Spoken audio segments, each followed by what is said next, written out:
वैदेही आपटे डायरीजमध्ये तुमचं मनापासून स्वागत आहे. आज मी बनवली आहे आमच्या राजापूरची एक खास पारंपरिक भाजी. आईच्या मायेची चव घेऊन आली आहे. चला आजचा व्लॉग सुरू करूया. ही बघा उन्हाळ्यात सुकवून ठेवलेले फणसाचे गरे आणि या आहेत फणसाच्या आटल्या. सगळ्यात आधी मी गरे आणि आटला स्वच्छ धुवून घेतल्या. त्यानंतर फोडणी करून त्यात कांदा, आलं लसूण पेस्ट, मसाले आणि आवश्यक साहित्य घातलं.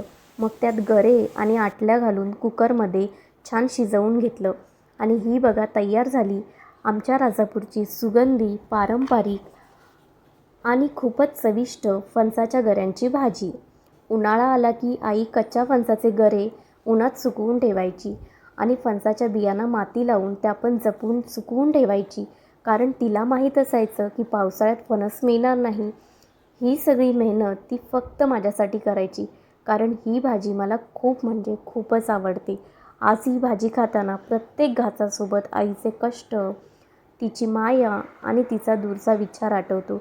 आपल्या लेकरांच्या ताटात त्यांच्या आवडीचा घास असावा एवढीच तिची इच्छा असायची. खरंच अशा पदार्थांमध्ये फक्त चव नसते, तर आईची माया, तिचं प्रेम आणि खूप साऱ्या आठवणी दडलेल्या असतात.